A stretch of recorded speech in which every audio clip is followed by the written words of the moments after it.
ছবিটির শুরুতেই আমরা একজন মহিলাকে প্রচণ্ড ভয় পেতে দেখি।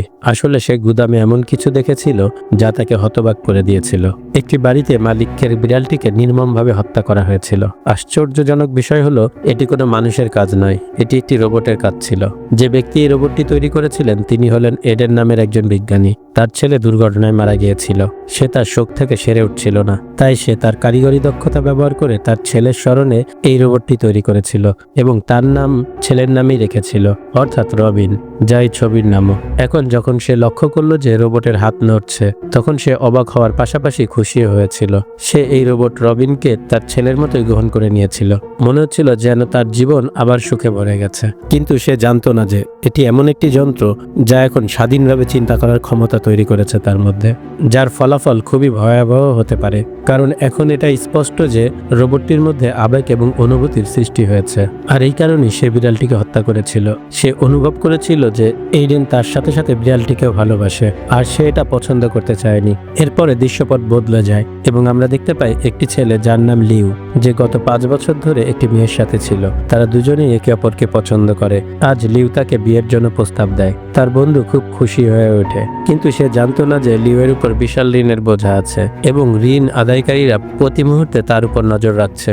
যখন তার বন্ধু লিউকে তার চাকরি সম্পর্কে জিজ্ঞাসা করে, তখন সে বিষয়টি এড়িয়ে যায় এবং বলে যে আমি তোমাকে আমার খুব কাছের বন্ধুর সাথে পরিচয় করিয়ে দিব। সে আর কেউ নয়, এইডেন। সে ছিল লিওর কাকা, যার বাড়িতে তারা দুজনেই খুব শীঘ্রই পৌঁছে যায়। তাদের কথোপকথনের সময় এইডেন বলেছিল যে কয়েক বছর আগে একটি সড়ক দুর্ঘটনায় আমার স্মৃতিশক্তি দুর্বল হয়ে গেছে। এখন সে বার্ধক্যের কারণে ঠিকমতো হাঁটতে পারছিল না। তাই লিওর বন্ধু এইডেনকে সমর্থন করে এবং তাকে ঘরের ভেতর নিয়ে যায়, আর উপরে দাঁড়িয়ে থাকা রোবটটি এইসব দেখছিল। এখন লিউ একটা জায়গায় বসে এইডেনের ছবিগুলো দেখছিল। হঠাৎ সে তার পিছনের জানালা থেকে একটা জোরে শব্দ শুনতে পেল। অবাক হয়ে সে তৎক্ষণাৎ সেখানে গেল এবং পর্দার আড়ালে একটি ছোট শিশুর ছায়া দেখতে পেল। কিন্তু যখন সে দরজা খুলল, সেখানে কেউ ছিল না। যখন সে ঘর থেকে বেরিয়ে এলো, তখন ফায়ারপ্লেসের কাছে একটি অদ্ভুত রোবট বসে থাকতে দেখলো। লিউ খুব অবাক হলো। এর মধ্যে তার বন্ধুও এসে পড়ল। সে অবাক হয়ে তার দিকে তাকিয়েছিল। এর মধ্যে এডেনও সেখানে উপস্থিত হলো। সে গর্বের সাথে বলল যে এটা রবিন, আমার তৈরি করা একটি রোবট। এখন সে সবাইকে রবিনের বিশেষত্ব দেখানোর জন্য বাইরে যেতে বলল এবং দরজা বন্ধ করতে বলল।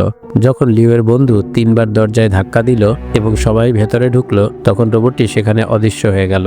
এটা দেখে লিউয়ের মনে হতে লাগলো যেন ঘরে অন্য কেউ আছে। কিন্তু কাজের মেয়েটি তাকে আশ্বস্ত করলো যে আমরা 4 জন ছাড়া এখানে কেউ নেই। কিছুক্ষণ পর এডেন বিশ্রাম নিতে যায় এবং কাজের মেয়েটি তাদের দুজনের সাথে কথা বলতে শুরু করে। সে বলে যে আমি এডেনের জন্য খুব চিন্তিত। তার ছেলে মারা যাওয়ার পর থেকে তার আচরণ খুব অদ্ভুত হয়ে উঠেছে। পরের দিন সকালে জানা গেল যে সেই কাজের মেয়েটি কাজে আসেনি। এটি বেশ আশ্চর্যজনক ছিল, কারণ এত বছর পর প্রথমবারের মতো সে কাউকে না জানিয়ে ছুটি নিয়েছে। এতে এইডেন চিন্তিত হয়ে পড়ে। তারপর সে রবিনকে দেখতে পেল, যার মুখ রক্তে ভেসে যাচ্ছিল। সে অনুভব করলো কিছু একটা ভুল হয়েছে। এখন সরাসরি জিজ্ঞাসা করার সময় সে ভয় পেয়ে গেল। তাই সে কোনো অজুহাতে রবিনকে গুদামে নিয়ে গেল। রোবটটি পরীক্ষা করে সে তার উপর কাজের মেয়ের পোশাকের টুকরো দেখতে পেল। এটা দেখে এডেন রেগে গেল। সে চিৎকার করে রোবটটিকে জিজ্ঞেস করলো, এটা কি তোমার কাজ? তুমি কি তাকে হত্যা করেছো? কিন্তু এই বিষয়ে রোবটটি চুপ রইল। এডেন তার নীরবতার মধ্যে উত্তর পেয়ে গেল। সে বুঝতে পারে যে রোবটটি এইসব করেছে, তাই সে রোবটের কার্যক্রম বন্ধ করে দেওয়ার সিদ্ধান্ত নিল।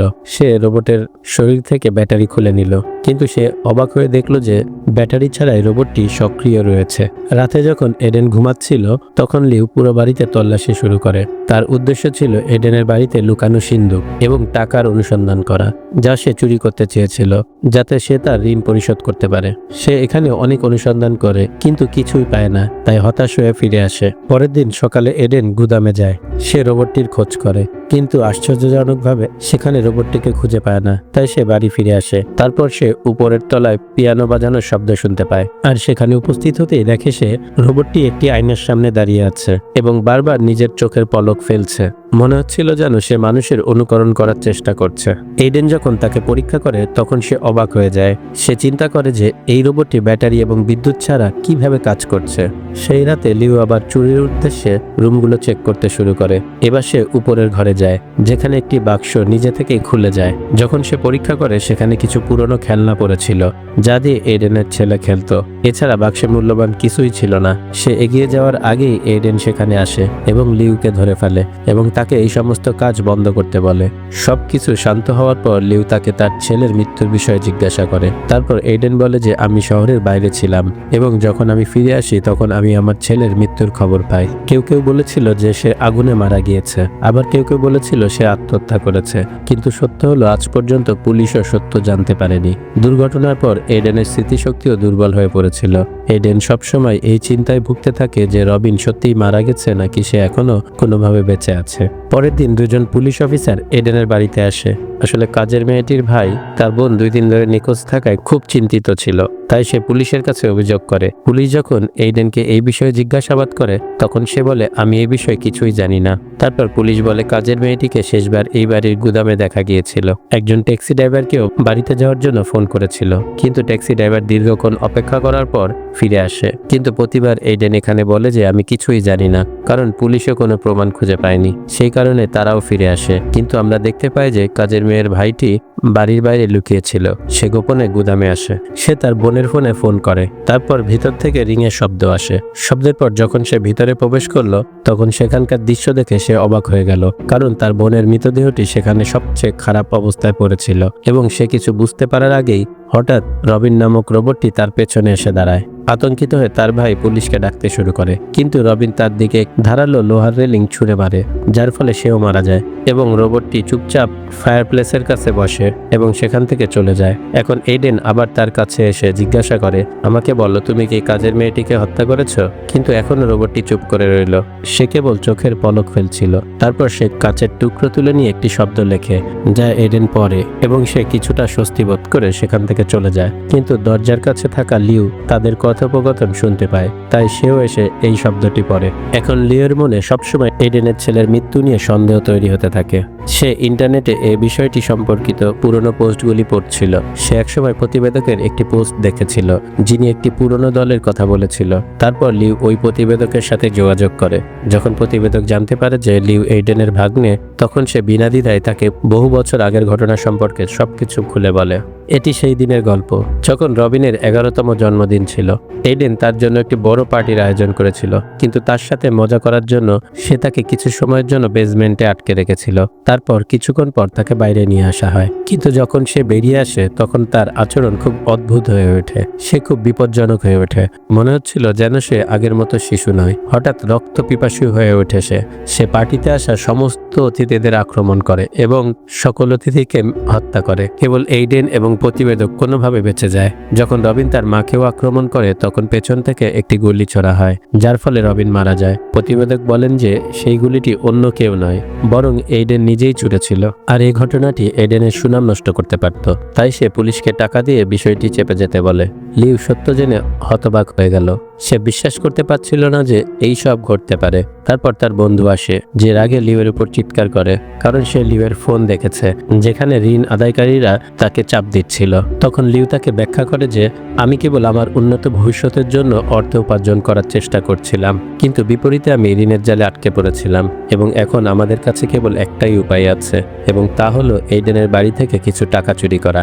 সে তার বন্ধুকে প্রতিশ্রুতি দেয় যে ঋণ পরিশোধ করার পরে আমরা দুজনেই বিয়ে করব এবং একটি নতুন জীবন শুরু করব। রাতে লিউ ও তার বন্ধু পরিকল্পনা অনুসারে এইডেনের কফিতে ঘুমের বড়ি মিশিয়ে দেয় এবং কিছুক্ষণ পরে সে গভীর ঘুমে তলিয়ে যায়। একই রাতে আবার দুজন পুলিশ অফিসার এইডেনের বাড়িতে আসে, কিন্তু দরজা না খোলায় তারা ঘর তল্লাশি শুরু করে। মহিলা পুলিশ অফিসার সেই বেসমেন্টে যায় যেখানে কাজের মেয়েটি যেত। সেখানে সে একটি রোবট দেখতে পায় যার চোখ জল করছিল। সে বেশ অবাক হয়ে ভাবল যে সে তার কাছে আসছে, কিন্তু সে নিচু হওয়ার সাথে সাথে রোবটটি তার পেটে একটি ধারালো অস্ত্র ছুঁড়ে মারে, যার ফলে অফিসারটি ব্যথায় মাটিতে পড়ে যায়। তারপর রোবটটি তার শরীরে একটি ক্লিপ লাগিয়ে দেয় এবং বৈদ্যুতিক শক দেয়, যার ফলে মহিলা পুলিশ অফিসার নির্মম যন্ত্রণায় সেখানে মারা যায়। ইতিমধ্যে লিউ এবং তার বন্ধু আলমারি এবং ঘরে থাকা সেফটি খুঁজছিল। লিউয়ের বন্ধু মেঝেতে অদ্ভুত কিছু দেখতে পেল। সে মেঝের বোর্ডটি সরানোর সাথে সাথে তার নিচে একটি গোপন বেসমেন্ট দেখতে পেল। এটা দেখে তার বন্ধু বন্ধু প্রথমে ভয় পেয়ে যায়, কিন্তু তারপর সেও তার পিছু পিছু নিচে নেমে আসে। কিন্তু দুজনেই বুঝতে পারেনি যে রোবটটি এই সব দেখছে। নিচে নেমে তারা লক্ষ্য করলো যে সেখানে অনেক মদের বোতল রয়েছে, কিন্তু লিওয়ের চোখ মদের চেয়ে বেশি সিন্দুক খুঁজছিল, যার ভেতর মূল্যবান জিনিসপত্র থাকবে। হঠাৎ তারা তাদের পেছনে কারো পায়ের শব্দ অনুভব করলো। তারা পিছনে তাকালো, কিন্তু সেখানে কেউ ছিল না। এখন লিউ এগিয়ে গেল, কিন্তু তার বন্ধু এখানে থামলো যাতে সে দেখতে পায় যে পেছনে কে আছে। এখন যখন সে মুখ ঘুরিয়ে আবার তাকালো, তখন তার সামনে একটি রক্তে ভেজা রোবট দাঁড়িয়ে আছে। তাকে দেখে সে চিৎকার করে দ্রুত সেখান থেকে পালিয়ে গেল, যেখানে আবার লিওয়ের সাথে তার দেখা হয়। দৌড়াতে দৌড়াতে তারা এমন একটি জায়গায় পৌঁছায় যেখানে তাদের অনুসন্ধান শেষ হয় এবং তারা তাদের সামনে একটি সিন্দুক পড়ে থাকতে দেখে। এটি দেখে তারা দুজনেই খুব খুশি হয়ে ওঠে। কিছুক্ষণের জন্য তাদের ভয় কেটে যায় এবং এখন দুজনে খুশিতে এটি খুলতে এগিয়ে যায়। লিউ স্মরণ করে যে এইডেন সবসময় তার ছেলের জন্ম তারিখকে পাসওয়ার্ড হিসেবে ব্যবহার করত। এরপর সেই পাসওয়ার্ডটি ব্যবহার করেছিল, যার ফলে সেলফটি খুলে যায়। কিন্তু তারা এমন কিছু দেখেছিল যা তারা কখনো কল্পনা করেনি, কারণ সিন্দুকটি সম্পূর্ণ খালি ছিল, কোনো গয়না টাকা ছিল না, যার কারণে তারা দুজনেই হতাশ হয়ে পড়ে। এটি দেখে লিউ ও তার বন্ধু খুব কষ্ট পায়, কারণ সে বুঝতে পেরেছিল রোবটের কারণে তাদের জীবন ঝুঁকিতে রয়েছে। দুর্ভাগ্যবশত কিছুই পাওয়া যায়নি। সে কাঁদতে শুরু করে, কিন্তু তারা কিছু করার আগেই একটি লোহার রড তার ঘাড় দিয়ে চলে যায়, যার কারণে সে সেখানেই মারা যায়। লিও এটি দেখে খুব ভয় পেয়েছিল, কিন্তু তার মৃত্যুতে শোক করার সময় ছিল না। এই কারণে লিও সেখানে পড়ে থাকা একটি রড তুলে রোবটকে আক্রমণ করে, কিন্তু সে তখনও কাজ করছিল। এখন সে লিওকে কাজ দিয়ে আক্রমণ করে, ফলে সে অজ্ঞান হয়ে যায়। যখন সে জ্ঞান ফিরে পায়, তখন সে নিজেকে একটি চেয়ারের সাথে বাধা দেখতে পায়। এটি সেই একই বেসমেন্ট যেখানে রবিনকে একবার আটকে রাখা হয়েছিল। তারপর রোবটটি কথা বলতে শুরু করে।